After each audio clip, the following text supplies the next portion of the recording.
Thomas Dillard, and Gunnar Hoagland. And we'll open it up with a statement from the head coach, and then we'll have questions for the players. Coach? I just thought another really well-pitched game by us. Defensively, we were terrific. Another day where, we struggle, offensively, and I think, certainly a lot of credit has to go to Nolan and a very good Arkansas pitching staff.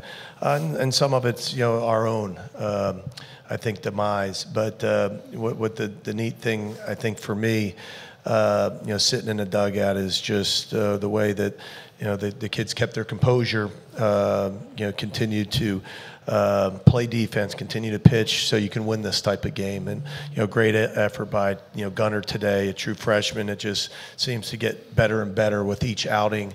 And, of course, a great finish by Miller and Caracci, at the back end.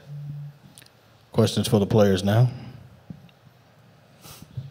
Gunnar, that was the longest outing of the season. Looked like the velocity was up a tick. Just how did you feel, and what do you think of your outing? Yeah, I felt really good. Yesterday I was so excited to I knew I was going to get the ball, and I was just anxious the whole time, and then game time hit and I was just ready to go. Hey, Thomas, you faced Crone and went better for you this time around, obviously. What was your mindset going to that at bat? I guess it was a fastball. Right. Dave Van Horn said maybe it wasn't in, maybe a little lower you like it. Just could you describe that at bat and how good it feel to get to Cronin after the way he shut you all down the other day? Right. I mean, I've said it all year. I think he might have the best fastball in the country. I mean, he has electric stuff, and I think he's blown it by me a few times in college. So if anything, I was going to pull it into their dugout. I wasn't going to be late. So he ended up throwing one under the zone. And, with his ride on his fastball and his backspin, when it's up, it's really, really good. So luckily I got a pitch down and happened to put a good swing on it. Thomas's back-to-back games, you guys have had to crawl back from behind late innings. What kind of is allowing you guys to just have the confidence to know that you're kind of going to come through later when you need it? I think it's a few things. I think the fact that we have a veteran offense, we know that you have to play 9 innings. You have to get all 27 outs. And, the guys at the back, we want that challenge. We want the best bullpen arms. We want the best starters. Even if we have a bad, 7 innings, we still have 2 innings left to put an inning together.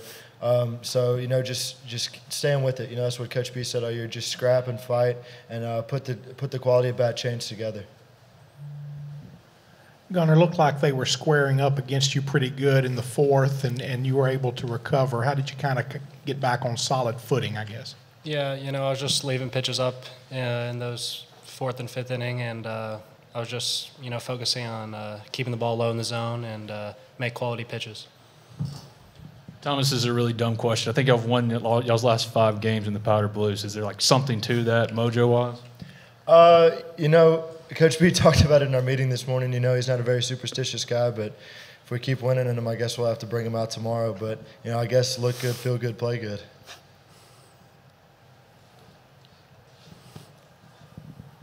Gunnar, what have you kind of learned throughout the year about working your way through a lineup a second, a third time? It's just really a process. How to get my curveball better, and, you can't make as many mistakes in this type of level, and, it's just about learning and developing.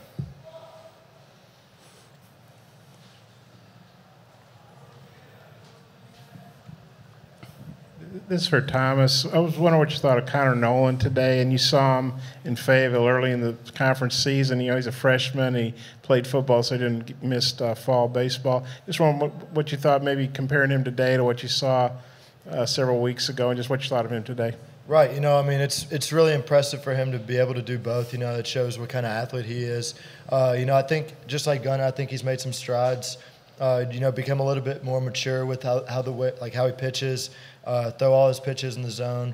And he knows that he has a defense behind him and a great offense. So he's throwing more strikes, I think. And, really good stuff, and always good to face guys like that. But he was definitely on his game today. He threw really good. Thomas, you're closest with Parker than anybody. I mean, he'd been struggling there for a while. Now it's back-to-back saves for him. Mm-hmm. What's been the change for him from your vantage point, and how nice is it to see from your end? Right. I think Parker's one of the toughest guys I know outside of baseball. In baseball, there's been a lot of stuff that hadn't gone his way in life. And, just a few bad outings is nothing to him. We know he's going to bounce back. We have all the confidence in the world in him. I mean, he's got some of the best stuff out there. So it's just a matter of time before he got out there and just shut everybody down again.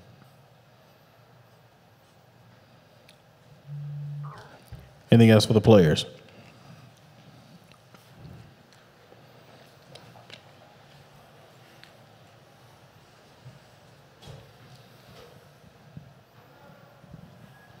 Thomas, as you said, Cronin's gotten you a few times.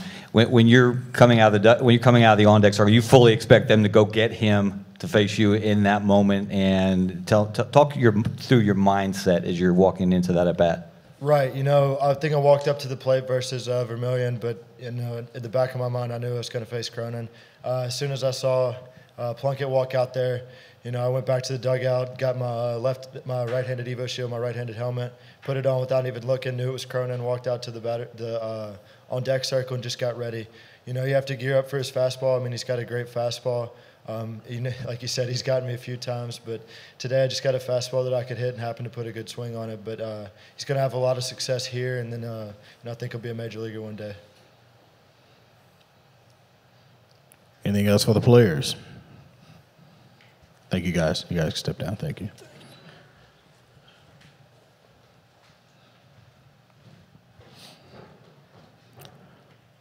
All right, questions now for the head coach, starting in the front. Mike, that's a season and career high for Gunnar as far as innings are concerned. You needed it, obviously, because you're stretched pretty thin right now, pitching-wise. What did you think about him and how his stuff played up? Well, he just continues to get better, week in and week out. And it's, as a coach, that's one of the rewarding things to watch a guy that, maybe wasn't at his best at the beginning of the year. And as you watch him, throughout the year progress, and it hadn't been easy for him. And as you guys know, the beat writers here, that, a lot of expectations, a lot of pressure on him.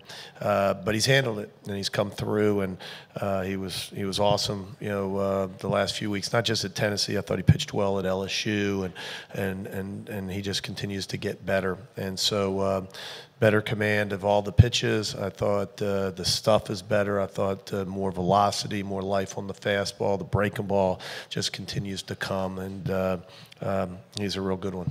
Real good one.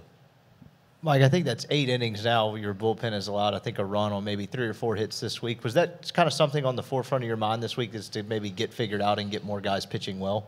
Yeah, I think obviously a lot's been made of that, over the last couple of weeks, and a lot of it's probably deserved, but some of it's probably just timing. Of what it's happened and what's happened. But it was really, really good to watch, those guys. Of course, we've talked a lot about Parker, but to watch Miller, go through today. Myers has pitched well. Roth has pitched well.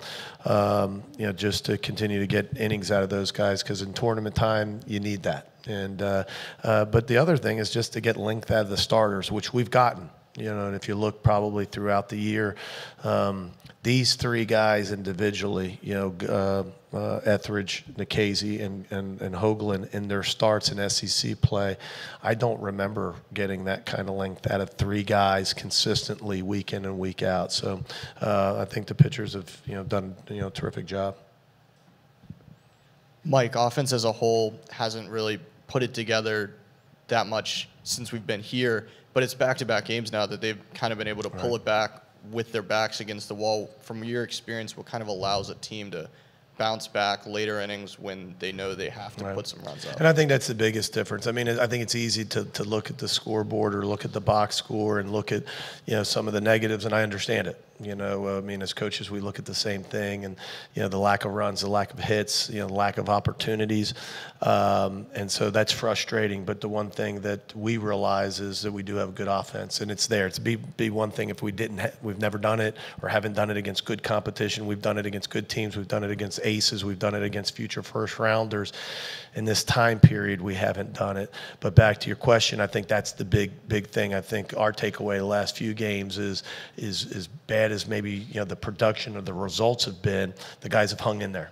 And there's been other times in the years where we haven't hung in there. There's been times where we just get shut out and lose, or we lose a close game. We've been able to hang in there, not just to be able to do what you said, to be able to, get a timely hit like Thomas did today, but be able to keep the game intact on the mound and defensively to where you have that opportunity. Mike, you talked about those 3 starting pitchers, throw in Zach as well. All 4 of them have been pretty great this weekend. What do you think has enabled them to pitch so well on this stage when maybe they hadn't all 3 together or all 4 together done that in the past? Well, I really think, my comment earlier, I really think they have. I think consistently, I can't remember a time where on Tuesday, Friday, Saturday, Sunday, not every week, but when you start looking at what they average a week, those starters, we'll have to get Sims to find out that stat. But I'd be surprised when you look at, and 2 of them are freshmen. One's a junior college transfer, and one was a reliever last year, and never really been a starter. And when you start looking at the, where the quality starts and how long these guys have gone, they've given us a lot of opportunity to have success. Mike, do you feel like you guys have played your way back into a host conversation? What might a win tomorrow do? I don't know that. It's a great question. I think it's time you start looking up and you go, wow, I don't know what the RPI will do, tonight and what it'll look like. But, it's funny. I think all the prognosticators of, where you are and what you're going to do. And we've tried to, as best you can, drain that out or not listen to it. But the truth of the matter is when somebody has 16 or 17, there's a lot of different metrics and, which one, eliminates somebody and pushes somebody ahead. But somebody told me today, if we won, I think it would be our 20th win against the top 50 RPI teams, and we've played, this would be the 40th game, which would lead the country in top 40 games, or top 50 games. And again, it's a lot of numbers and a lot of things that the guys in Indianapolis will figure out. But I guess you have to be careful. We might be climbing up the ladder. Mike, it's been a trend this week with all the games. Runs have been hard to come by. Some games hits are hard to come by. Sure. What do you attribute that to? Well, I know from our standpoint, can't speak, but if you look yesterday, somebody at breakfast talked about, gave a run total of how many runs were scored in 4 games. Look who pitched yesterday. And that's probably your answer. And so I don't know if it's a lack of offense. I think there's this is a pitching year, and I think there's certain games where when you're facing a Doc Zakis or a Doug Nikhazy and some others, but you're here. This is our 4th game, but we were fortunate that we pitched Phillips in one of the games. So we're pitching our number 3, who's really pitching well, a freshman, as we just spoke on. They're pitching their number 2. And, so some of that, I think, is just, the pitchers and the guys being ready to throw. And certainly not a lot of wind, but it's been warm. I didn't think that ball was getting out today. Goodhart's ball. I thought, he got a lot more of it than I thought he did because, not many balls go out where he hit that ball. But I just think it's the pitchers. I think it more than the hitters. I think it's, the pitchers and how well they've pitched here. Mike, what's the pitching situation tomorrow? Who's available and who do you going to start? Will start tomorrow.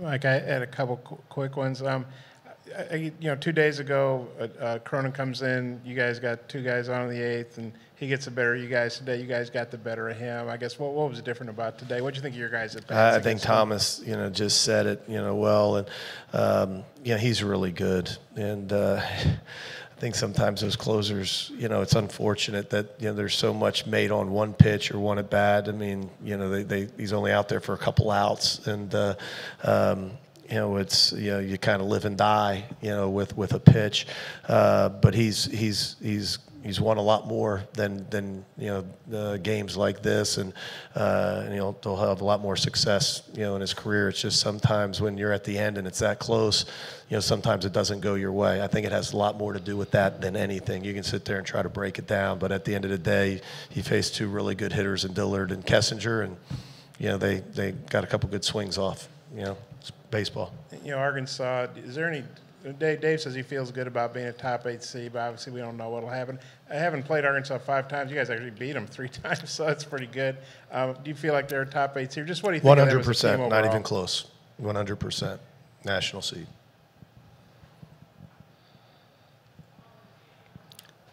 Anything else? One more, Coach.